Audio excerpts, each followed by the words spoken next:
travessia cinematográfica de dança, na nossa primeira travessia, Mãos à Terra. E boa noite a todos, a todas e a todos. Sejam muito bem-vindos, bem-vindas e bem-vindos. Bom, a gente está aqui para dar início para a nossa travessia, que é esse lugar de diálogo, de encontro virtual, para a gente refletir sobre a nossa função de artista, educador, dentro das instituições sociais. E a gente está aqui para compartilhar as nossas travessias singulares, particulares, e as nossas travessias coletivas, na intenção de construir junto possibilidades de ações e discursos decoloniais. E a gente pensou nos jogos e nas brincadeiras como ignitores para a gente poder, para nos ajudar a gente encontrar outras formas de existir, de resistir e de reexistir. Para construir esse pensamento, essa coxa de retalho de informação, esse compartilhamento de saberes, essas travessias todas, eu vou contar com a participação do Adriano Reale, dramaturgo, artista educador e integrante da Bruxa Preta. Eu vou contar também com a presença do Fabiano Maranhão, um querido com quem eu dancei junto e que ele não faz ideia o orgulho que eu tô dele estar nessa live. É um artista, é pesquisador, é brincante, trabalha também trabalha também na gerência de estudos de programas sociais do SESC São Paulo, com ações voltadas à negritude e aos povos e comunidades tradicionais. Vai estar aqui com a gente também a Rafa, que eu tive o prazer de conhecer num projeto e que fico muito feliz que ela aceitou esse convite para compartilhar saberes aqui conosco. Rafa, eu estou muito feliz que você está aqui, saiba disso. A Rafaela Kozlovski, psicóloga e educadora do Centro de Convivência Maria Velho Tampone, da Creche Azul, Jardim Hortênsias de Araraquara. Contamos também com a intérprete de Libras, Luzia Regina Guedes Padovan. Seja bem-vinda também, Luzia, muito obrigada. Primeiramente, eu quero pedir licença às minhas mais velhas, aos meus mais velhos, aos mais novos e aos pares, que abriram e abrem caminhos diariamente. Bom, gente, essa travessia, eu gostaria de compartilhar uma experiência que foi um disparador para a gente pensar nessa travessia aqui hoje. No ano de 2008, eu tive uma experiência num projeto social em uma favela no Peru, em que a gente, nas nossas atividades por lá, conhecendo aquele espaço, nos deparamos, a equipe que nós estávamos, com um muro. E a gente se aproximou desse muro porque ele tinha um tijolo lá faltando, e quando a gente olhou para esse muro, do outro lado, era a imensidão do mar. Isso me chocou tão fortemente que eu pensei, a minha travessia começou lá em 2008 para a gente chegar nesse encontro para falar sobre artistas, educadores, projetos sociais, brincadeiras, artes, enfim.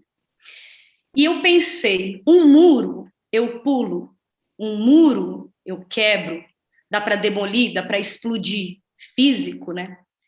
Mas os muros invisíveis, que são feitos de uma estrutura tão maldosa, de invisibilizar, de apagar, um muro invisível que muitas vezes a gente diz que não existe, finge que não existe.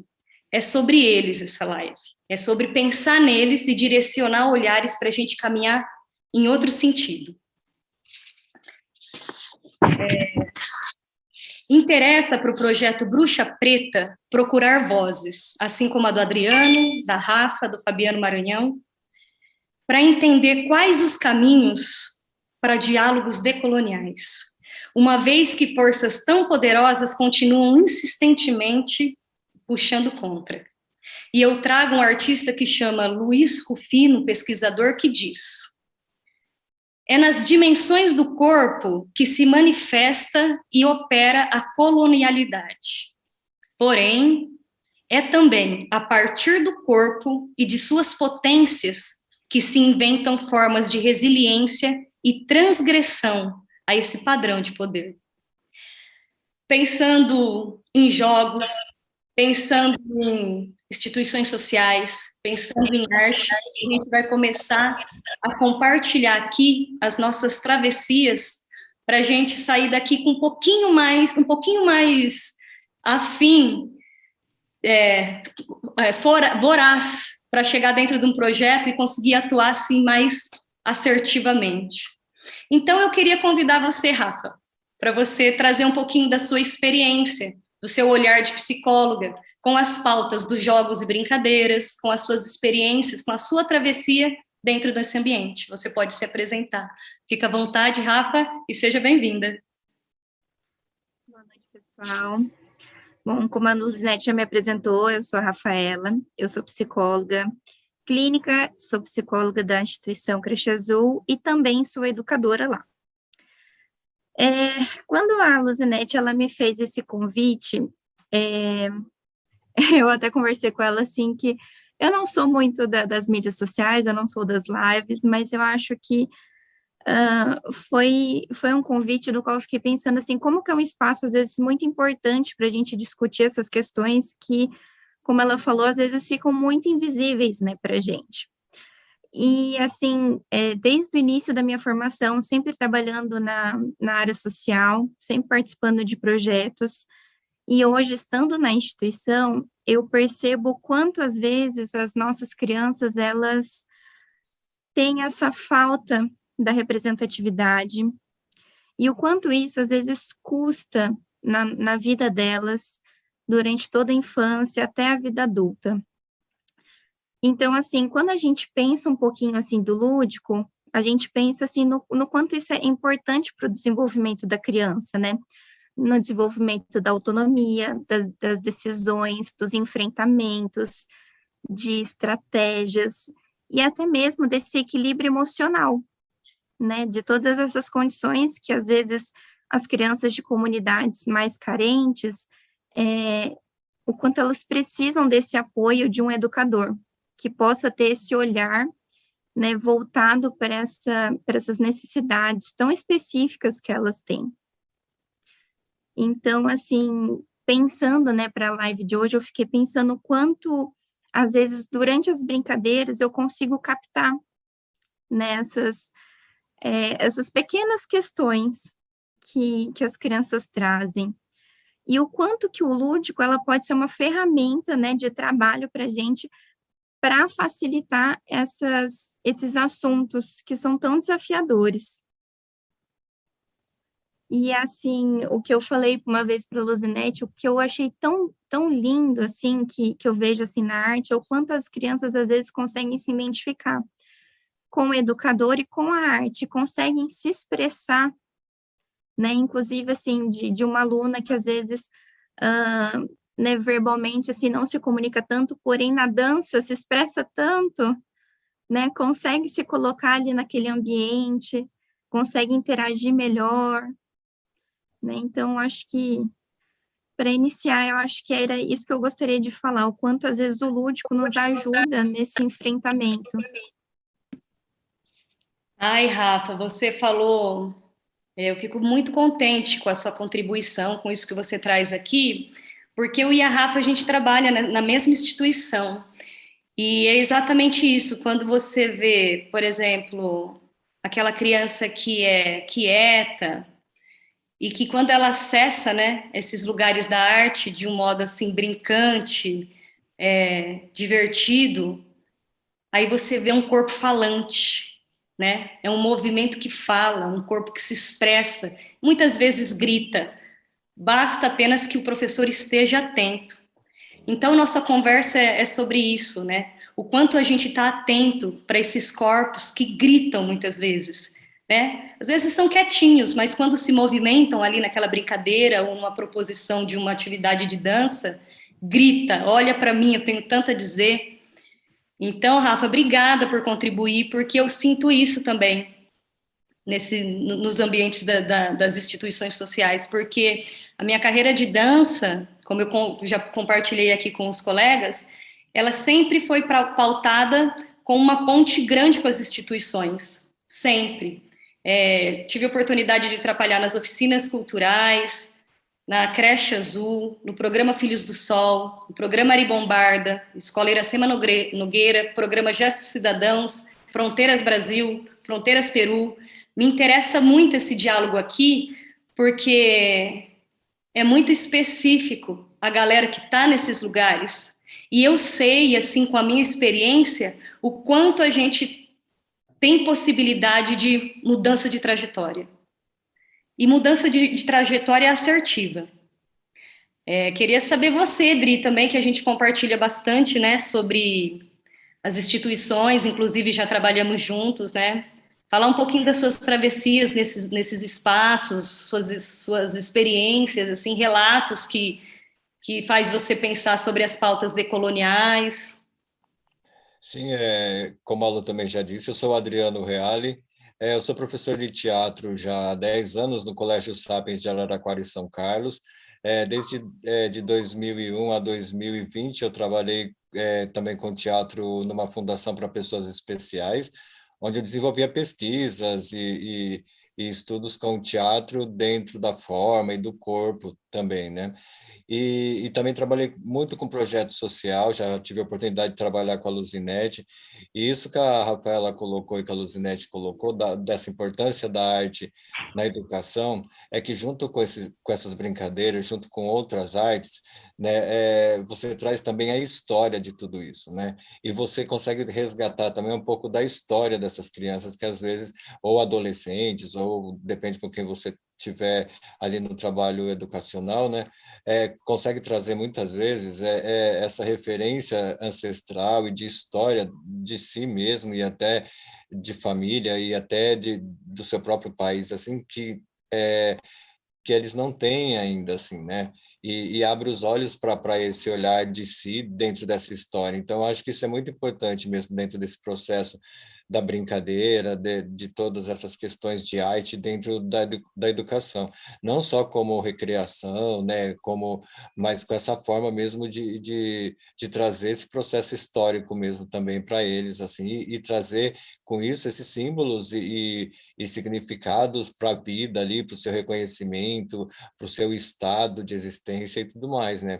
Então, esses projetos sociais onde tem esses trabalhos e onde eu pude estar, eu aprendi muito com os outros profissionais também que desenvolviam esse olhar para os alunos e o quanto também é difícil, assim, né? Esse olhar, porque ainda a gente tem um olhar, talvez, ainda fechado sobre todas essas questões, né?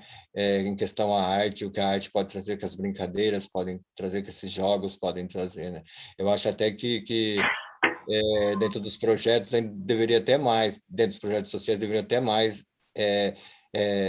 esses caminhos, assim, através da educação mesmo, através desses jogos e brincadeiras e esse lúdico mesmo, né? É isso. Odri, você sabe que você estava comentando aqui, eu não sei se os colegas já sentiram isso também. A gente pensando nas nossas experiências ali enquanto artistas educadores, propondo coisa para os alunos, eu fiquei muito... eu estava fazendo um jogo de espacialidade. Um jogo de espacialidade. Para a direita, para a esquerda. A dificuldade de vir para frente.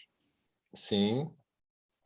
Isso para mim foi tão forte.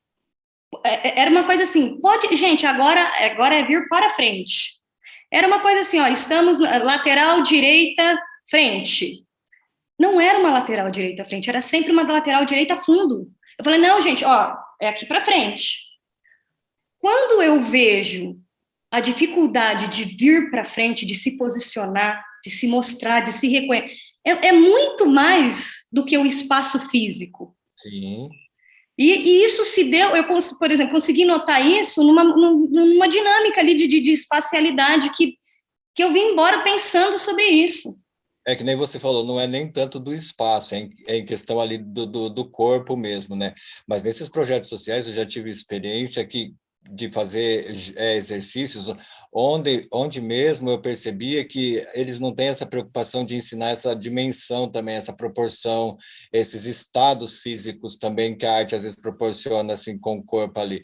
E eu tive que mostrar para eles assim o mapa mundi aberto num plano ali chapado, o planeta mundi numa bola, aquela que a gente põe em cima da mesa, e o mapa no celular para eles perceberem as percepções de tamanho, de espaço do seu estado ali como ocupação, né?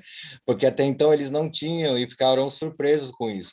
E é meio por esse caminho que nem você falou, às vezes já é tão construído de uma forma já tão direcionada que às vezes essa percepção até do que é frente e trás passa desapercebido, a não ser que alguém os conduza, assim, né? Mas não, é claro, para frente e para trás, que nem você colocou aí, não de só locomoção, né? É isso, Dri, é para além daquele espaço, é tão apagado e é tão invisibilizado que como que eu vou chegar ali da frente? Eu não posso chegar ali, nunca me deram esse direito. Então, o corpo fala isso também, Sim. e o quanto que a gente está atento para isso, porque não tinha fala, não tinha que falar, não tinha só que se movimentar, trazer, quer dizer, era um corpo também que sempre assim, eu chego nos projetos, a gente tem que fazer alguma dinâmica nesse sentido, não tem um corpo que vem à frente e se posiciona. É sempre do fundo, no fundo, quase se escondendo, até quase sair da sala, por favor, eu não vi, eu não fiz nada. Não tem onde se propor, né? Exato, então, e eu fiquei pensando como aquela dinâmica de espacialidade me faz olhar para esse corpo com dificuldade de se posicionar, que é para além do espaço físico de frente e trás. É se posicionar na vida, se posicionar enquanto pessoa, enquanto humano que é. Não sei, Mara, se você tem alguma coisa para compartilhar disso, tá aí quietinho, vem aqui conversar com a gente. E primeiro peço licença para chegar, né? Queria compartilhar com vocês uma música que eu aprendi com Leda Maria Martins, uma grande referência mineira, aí nas suas oralituras, né? Com vários pós-doutoramento, né? Uma rainha do Congo também, onde sempre que ela chega, né? Ela chega cantando uma música que diz assim: "Oh, com licença, oh, com licença, entre tambores e gunga, iaia, quero pedir sua bênção." Então, peço sua bênção, a licença para poder chegar nessa roda, né, nessa roda sagrada, nessa roda, não no sentido literário, mas não no sentido literal, mas no sentido do valor, né, da troca de energia, né, e agradecer o convite de Luzinete, Neila, a generosidade da Rafaela e do Adriano, né, dessa partilha. E falar sobre travessia, para mim, me pega num lugar muito especial, assim, e fiz questão de começar com esse canto com gado, né, pedindo licença, porque alguns desses valores, desses ensinamentos que a vida e na tradição da cultura preta, que são, na verdade, parte de uma tecnologia ancestral mesmo de sobrevivência. Muitas vezes, nesses lugares institucionalizados, não são vistos como tradição, não são vistos como sabedoria, não são vistos como tecnologia, não são vistos como ciência, e muitas vezes são diminuídos. Então, quando você fala de barreiras simbólicas, né, que é difícil de derrubar, está nessa perspectiva da descrença de toda a potência que os diferentes grupos sociais possuem, assim. Uma manifestação como essa, dependendo do espaço, poderia ser rechaçado, poderia ser visto, poderia ser ridicularizado, e o nosso exercício, acho que tem que ser, sempre uso o melô da Sarah Jane, né? Eu gosto muito do melô da Sarah Jane. Quem é dos anos 80 ou 90 vai saber, né? Que é de abrir a roda, enlarguecer. A gente precisa cada vez mais fazer valer o melô da Sarah Jane, né? Que é abrir a roda, enlarguecer. Essa cultura no qual nós fomos educados, essa cultura eurocentrada, ela não dá conta das nossas dimensões. E a gente precisa reconhecer as diferentes dimensões que sustenta, que mantém de pé as pessoas que nos cercam. E um exercício de nos manter de pé é como a gente pode aprender de onde a gente veio, né? Você, olha, minha travessia não começou agora. Nenhuma das nossas travessias começaram agora. Nós somos continuidade, assim. E estamos embarcando aqui, né? O Nego Bispo, um grande filósofo quilombola, ele também fala que a gente tem que desconfiar dos aliados, né? A gente fala, olha, fulano é aliado, né? Tem homens aliados à luta feminista, né? Tem pessoas brancas aliadas à causa negra. Ele fala, desconfia, né? Porque se a pessoa é aliada, ela pode se desaliar, né? Ela pode te puxar o tapete, te dar uma facada pelas costas. Ele fala que a gente tem que se conectar com pessoas que confluem na mesma direção, na direção de uma sociedade que seja mais igualitária, que seja mais oportuna. Então, o nome travessia, para mim, vem como uma luva ao encontro desse pensamento que eu acredito que é confluir. Independente do riozinho que você vem, porque nós temos as nossas singularidades, a nossa história, né, a nossa trajetória, mas que a gente possa confluir numa direção de uma sociedade que seja mais igualitária, mais justa, mais equânime. Mas a gente não sabe que lugar é esse que nós vamos chegar, né? Se a gente não sabe onde vai chegar, a gente, no mínimo, deve saber de onde a gente partiu, assim. E esse convite de estar aqui nessa roda é um presente, assim, sabe? Para eu revisitar os meus pontos de partida. Se eu sou continuidade de onde, né? De onde eu parto, assim. Isso me ajuda a cada dia a me manter de pé. E enquanto educador, enquanto brincante, enquanto arte educador, foi os jogos e brincadeiras que me ajudou muito, assim, nessa virada de chave, nessa percepção de todo esse saber ancestral preto, que na minha família sempre foi cultivado, mas que as instituições, de modo geral, instituição escola, instituição religião, instituição rua, instituição que representam os órgãos públicos, né, tentava diminuir. Então, eu cresci dentro de uma escola de samba, carrega a escola no próprio nome, né? Mas tudo que vivenciava ali não era legitimado como ensinamento de uma escola, como se só a escola formal ou alguns outros espaços pudessem me trazer algum ensinamento e não a escola de samba que carrega a escola no próprio nome ali e que é imbuído de códigos e valores muito caros, né? E que são códigos e valores que são ancestrais, assim, né? Que é através da oralidade, essa força da comunidade. Não se coloca um desfile na rua sem a força do coletivo, dessa união, né? A força da palavra, né? De que fala, qual a mensagem que se passa.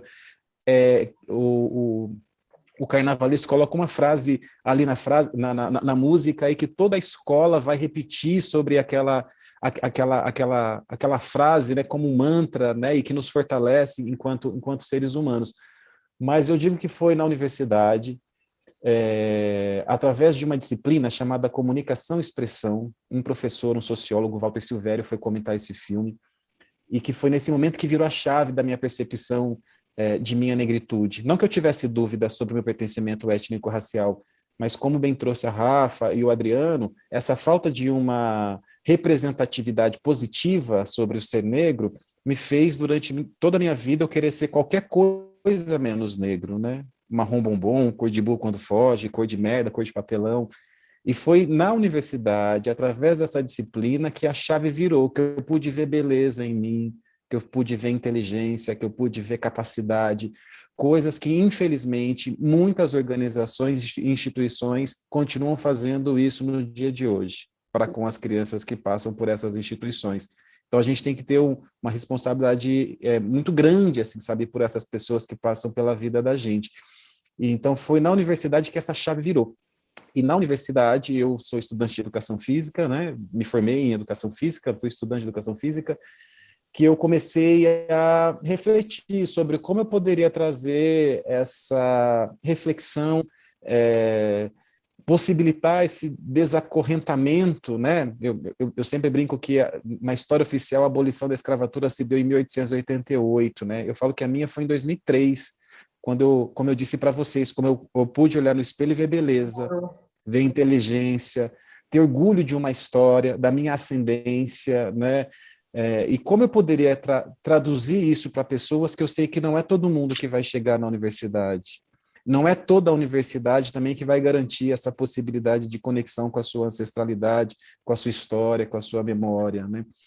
E, enquanto estudante de educação física, eu me debrucei sobre jogos e brincadeiras africanas e afro-brasileiras, e que, na realidade, foi uma imersão, uma viagem para além de uma pesquisa, na verdade, foi uma viagem interna para conhecer a mim mesmo, assim, né? Então, eu sempre digo que brincadeira é muito sério, brincadeira é algo sério. Brincadeira é coisa séria, né? Sem necessariamente deixar de ser lúdico, né? Porque é sorrindo que eu consigo, inclusive, derrubar vários inimigos, né? Os descompreendidos que me aguarde.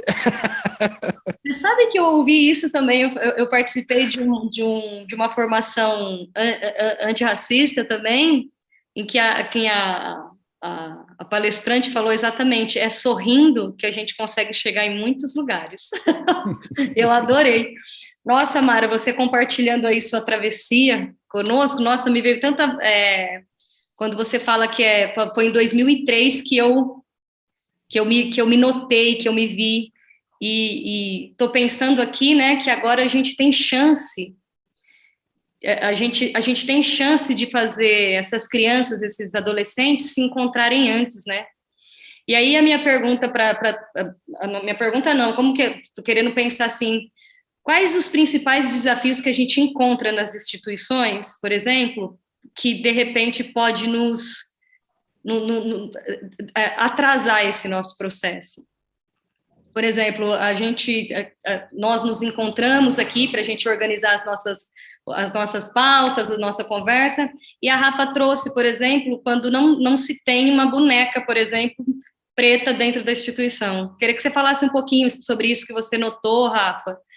Por exemplo, se a gente tem chance de antecipar esse encontro com a sua beleza, com a sua autoestima, com a sua representatividade, seria bom que a gente olhasse, né, para essas coisas que passam assim meio despercebidas, né, Rafa? Compartilha com a gente. Eu não sei se o Adriano também tem algum lugar que isso se deu, assim, trouxe também uma experiência do sentar, né? Um sentando num lado, outro sentando no outro.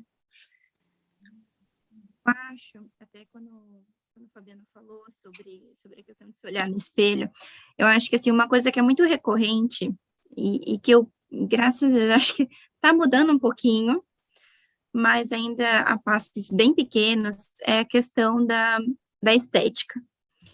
Porque eu estou lá faz 3 anos, e eu percebi essa mudança, mas assim, ano passado não, ano retrasado, né? Que ano passado não estávamos lá.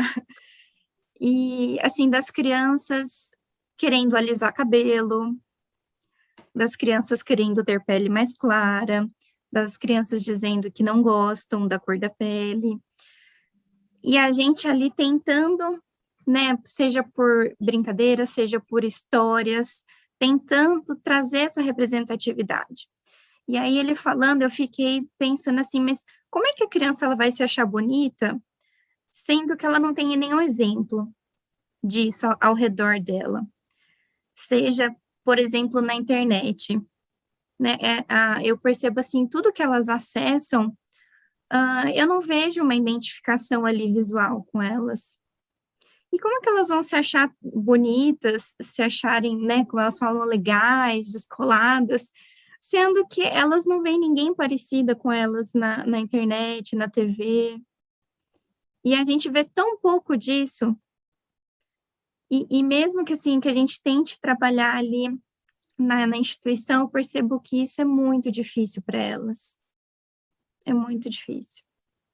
E isso é uma dificuldade mesmo dentro dos projetos, e acho que em qualquer lugar, porque já tem uma questão de valor ali tão embutida na questão dessa aceitação do bonito e do que não é, e o que é melhor e não é, né? Que o próprio consumo impõe isso para a gente no nosso dia a dia e tantas coisas, e além de tantas outras coisas, né? Você vê isso que não tem essa identificação mesmo, que nem a Rafaela falou, né? Até a Lu citou da Sofia, a MC Sofia, que eu estava vendo essa entrevista dela, hoje ela tem 17 anos, mas ela com 10 anos, ela começou a se questionar, ela começou a questionar a mãe por que ela não poderia cantar rap com 10 anos, pelo fato de ser mulher e preta, né? E a mãe dela falou, não, se você for cantar alguma coisa, você vai ter que cantar com propósito. E foi aí que ela começou a entender isso, né? E ela fala que ela começou a receber bonecas, ela ganha boneca dos pais, e ela falava assim, por que não tem uma princesa preta? Ela não achava uma referência, assim, que nem você falou, ela não tinha ela falou assim, por que tem que vir um príncipe branco me salvar também, né? Então, a sorte, assim, né? Não é questão de sorte, mas ela teve um despertar, assim, inconsciente que questionou, mas a maioria das pessoas não tem isso, assim, né? Desse questionamento e precisa dessa referência, assim. Acho que uma dessas dificuldades que eu vejo é essa mesmo, de não ter uma referência, não de para você imitar, né? Mas para que você tenha ali alguns caminhos de valorização de si também, né? E essa questão da imagem é muito séria, assim. Eu trabalho muito com os alunos do Sapiens, principalmente quando a gente começou com essas questões de aulas online, essa questão da imagem, né? Porque muitos não queriam aparecer. Mas, ao mesmo tempo, muitos postavam fotos e vídeos praticamente o dia inteiro, mas não queriam fazer um trabalho de vídeo. E aí eu comecei a perceber essas questões de imagem, que quando eles postavam pelas redes sociais, eles podiam camuflar né, e tornar uma outra imagem, a que seria aceita pelas pessoas. E quando tinha atividade que era por vídeo, que tinham que fazer trabalhos de interpretação, de dramaturgia de alguns assuntos, aí eles não queriam porque eles teriam que estar ali sendo eles, né? E aí eu comecei a trabalhar essa questão de imagem. Muitos, a referência é que, assim, a referência não, o problema é que não tem essa referência que a Rafaela falou.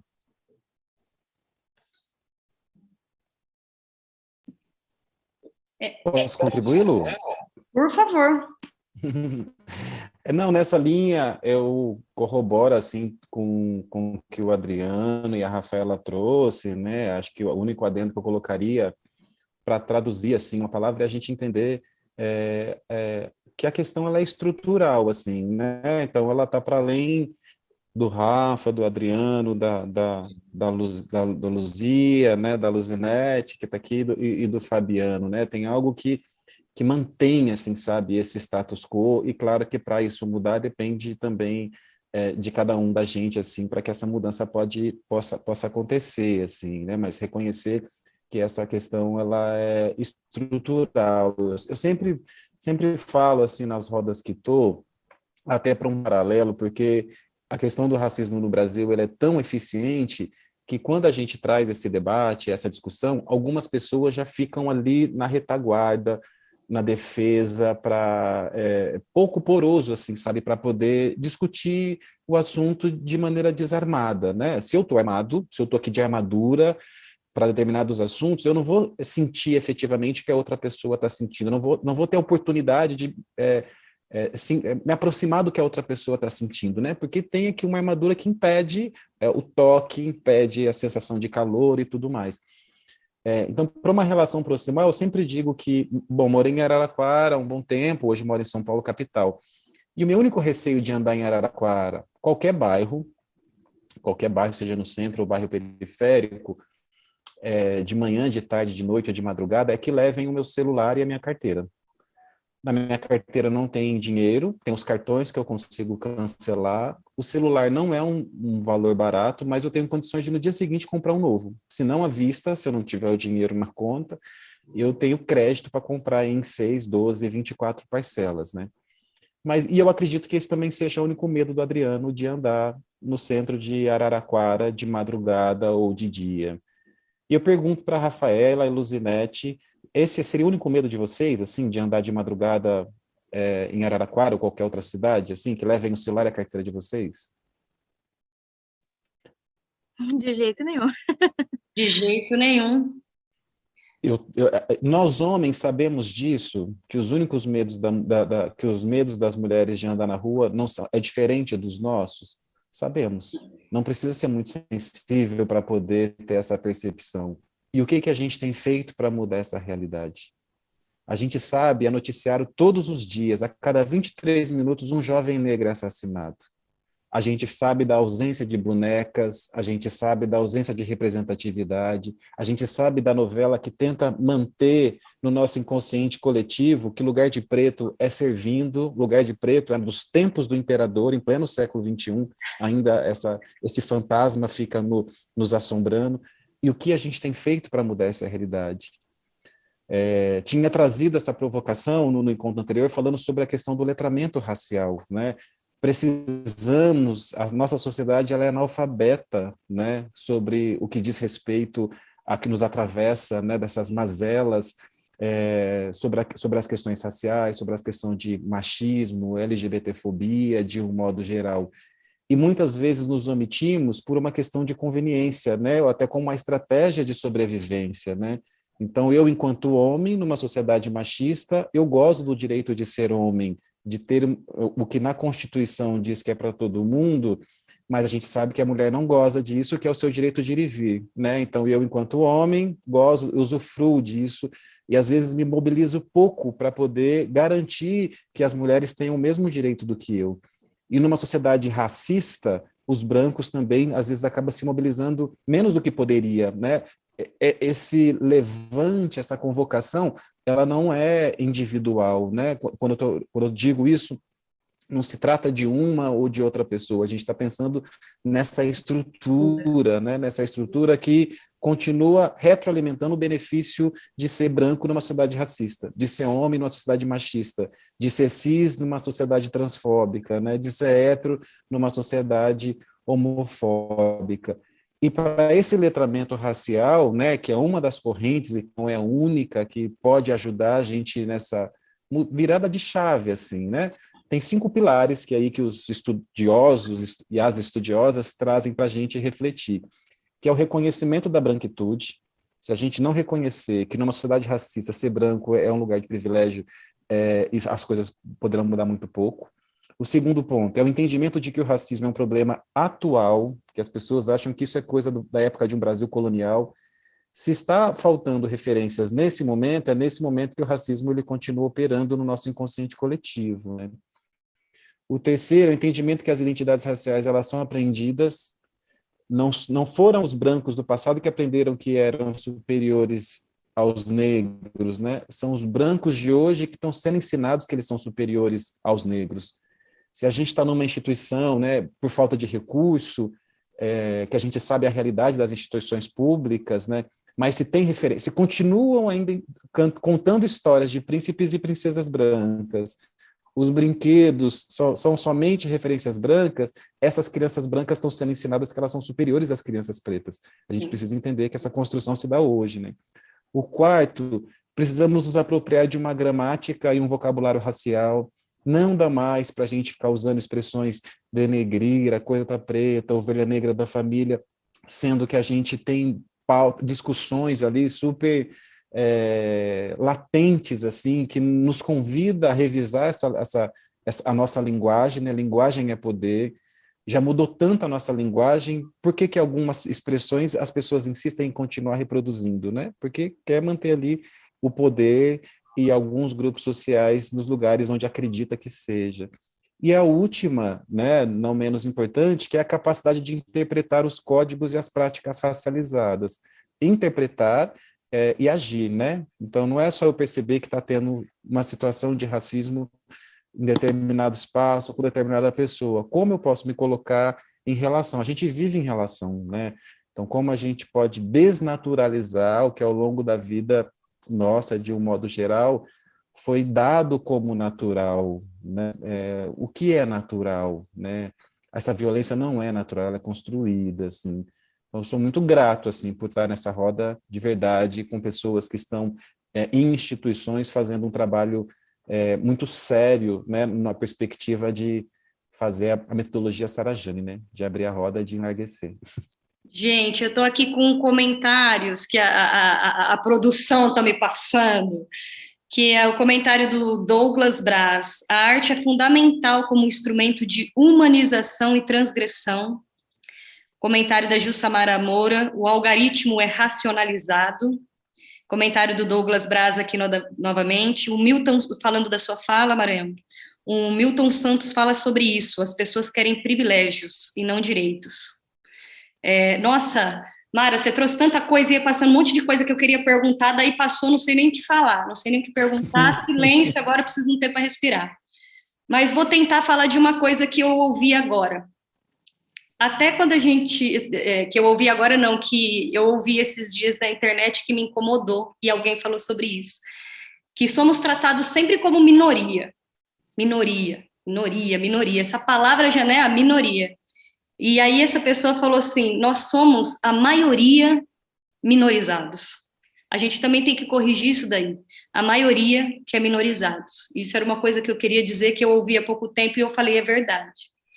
E quando a gente fala, quando você traz essas 5 ferramentas, né? Eu não sei como que o nome eu falo, esses 5 pontos, 5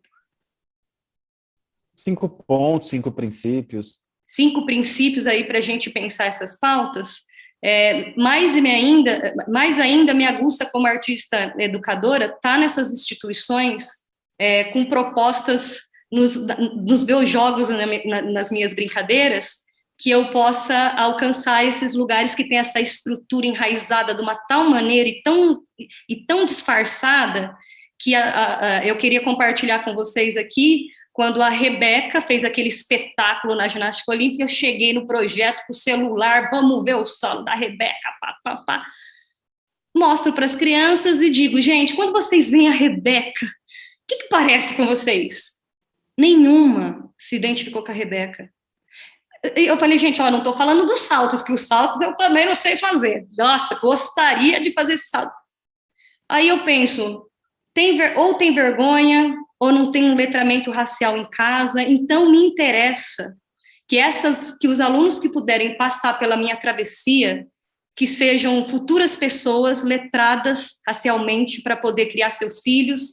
Eu não estou falando só de um filho que sai das suas barrigas, porque não é só nesse lugar, para orientar pessoas ao seu lado, para a gente tentar traçar novas travessias, né? Para a gente tentar explodir tentar tacar o pé nesses muros.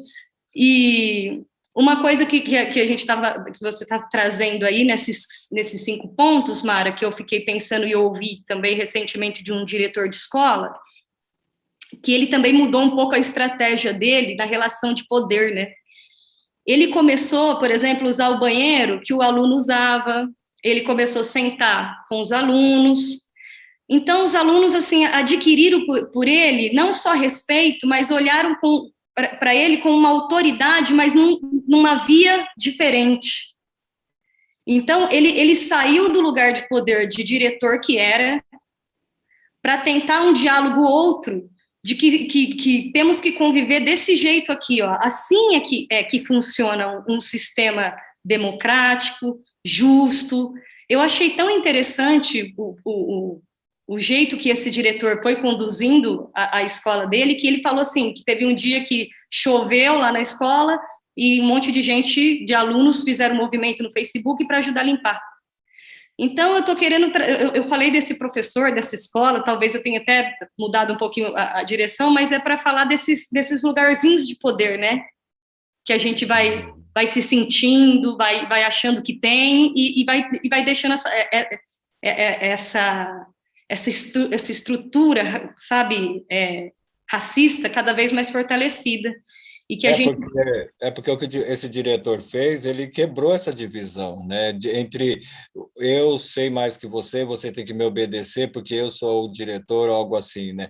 Foi algo semelhante com o projeto com a Renata Magri, que a gente fez em Matão, que tinha algumas divisões que ele separava, ó, esses não pode almoçar junto com aqueles, porque aqueles não sei o que, esse não pode almoçar junto com a administração, e nos experimentos acabou que todos sentaram na mesa para almoçar junto, e todas essas barreiras são quebradas. Então, o diálogo ali entre um aluno, uma coordenadora e um outro menino mais adolescente que está num outro núcleo ali dentro do projeto, você quebra essas barreiras mesmo, e é que nem ele fez, né? Você quebra essa barreira até de comunicação e se iguala, né? Que nem você falou.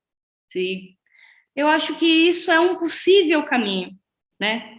Isso é um possível caminho, sim. Fiquei É, a gente está nessa conversa toda, né? Nessas travessias todas aqui das nossas vidas, compartilhando, e essas ideias vão assentando com o passar do tempo, dos dias, e talvez quando a gente se deparar de novo nesses espaços onde a gente está atuando, eu vá conseguir tirar daqui dessa conversa alguma coisa que eu possa levar para dentro do projeto e ser diferente, né?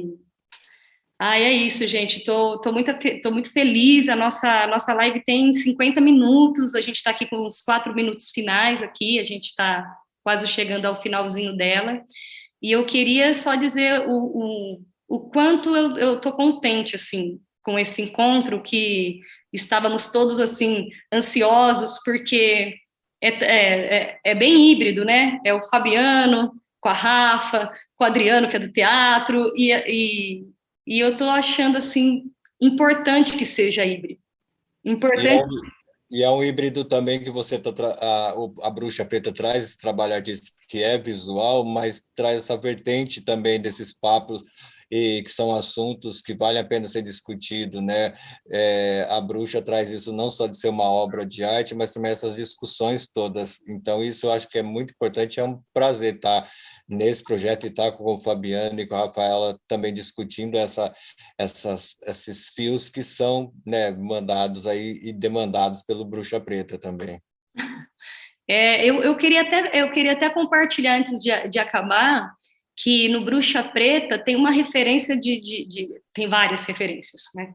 Mas uma referência artística que me foi muito forte foi encontrar uma artista visual preta que chama Rosana Paulino, e que é uma coisa... Me interessa, por exemplo, essa mulher preta, né? Tem um discurso aí da gente continuar olhando, como o Fabiano falou uma frase uma vez, numa conversa que nós tivemos, Mara, que eu queria até que você falasse ela de novo, se você lembrar, que nós somos a melhor versão. Como que é que você falou? Você lembra disso, da nossa conversa? Eu lembro do contexto, assim, mas a frase em si... Mas você sabe do que eu estou falando, né? Sim, sim, sim. E é isso, me interessa olhar, por exemplo, para essa mulher preta que alcança a cena de uma tal maneira que ela tá numa palestra para não sei quantas pessoas, e quando ela tem que trazer uma referência, ela se põe como referência daquilo ali.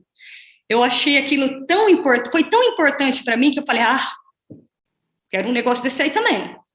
Então, eu estou fazendo questão, assim, na medida do possível, de levar referências para os lugares que eu estou, de trazer atenção para esse corpo que quer se posicionar no fundo, para a gente pensar por que você está aí no fundo, como que a gente pode pensar as brincadeiras e os jogos todos, para, através do corpo em movimento, que dança, que brinca, que faz arte, trazer um discurso diferente, né, para a gente, porque eu acho que não é por agora, né, como diz o Mariano é uma coisa tão estruturada, né, tão feita assim, Uma trama, né? Uma trama tão difícil, mas eu acho que a gente não pode desistir de caminhar na direção outra. Nem parar de desfiar, né? Nem parar de desfiar. Gente, estou muito feliz, queria as impressões últimas de vocês. Bom, posso pegar a palavra, né? Ouvindo vocês, me veio 2 histórias que eu gostaria de compartilhar, mas pelo tempo eu vou deixar uma e guarda a outra na manga para um outro encontro, assim, compartilhe, né?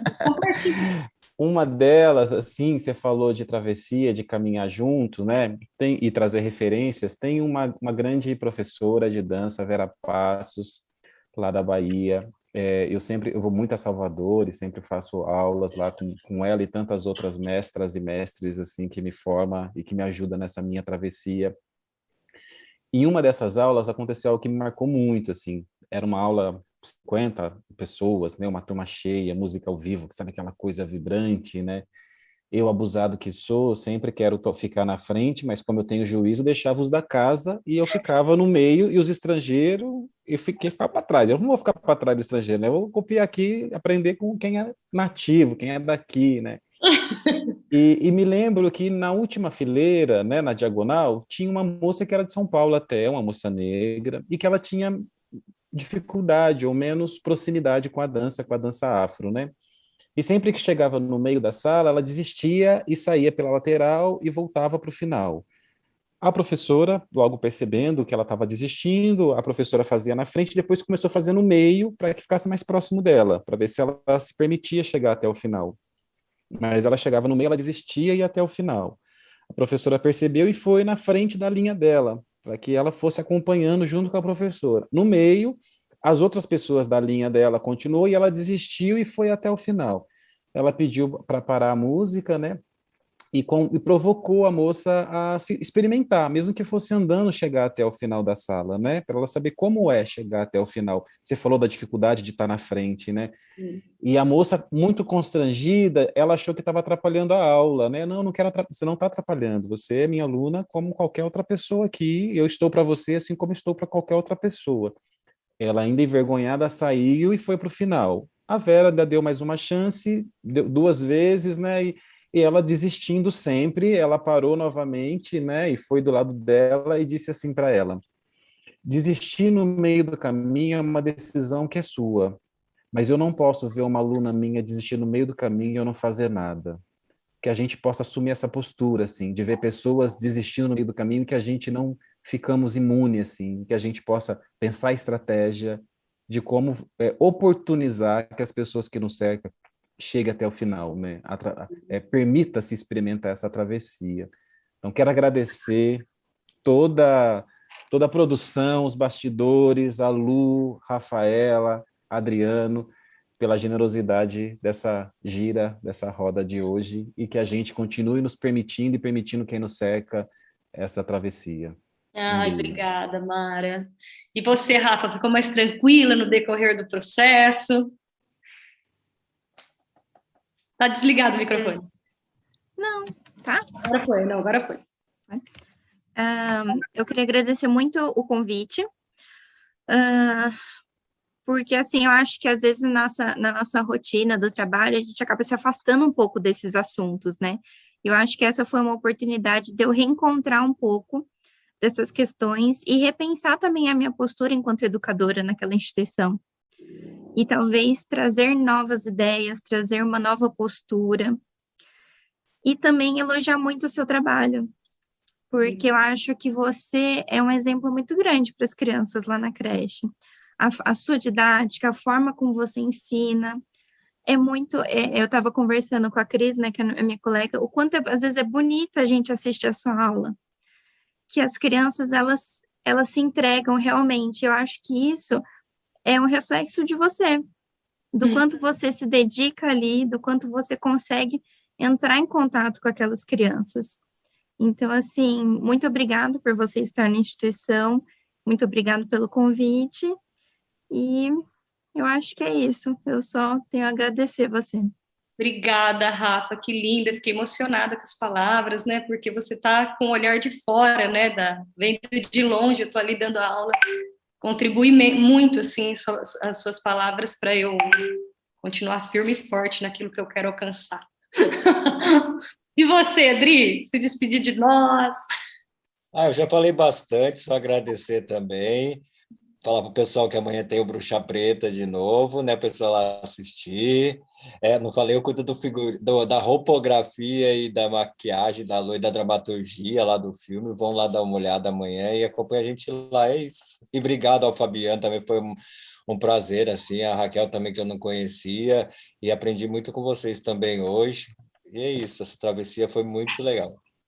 Ai, gente, então a gente vai encerrar. Eu encerro feliz e satisfeita com o nosso encontro e que a gente possa continuar a nossa travessia agora um pouco mais consciente do nosso fazer artístico. Queria agradecer você, Luzia, pela contribuição aqui conosco, é fundamental sua presença aqui. Bruxa Preta vai estar amanhã no canal do YouTube, às 20 da noite, fica de olho nas redes sociais para acompanhar a travessia cinematográfica de dança. Muito obrigada, foi um prazer estar com vocês. Um beijo. Tchau.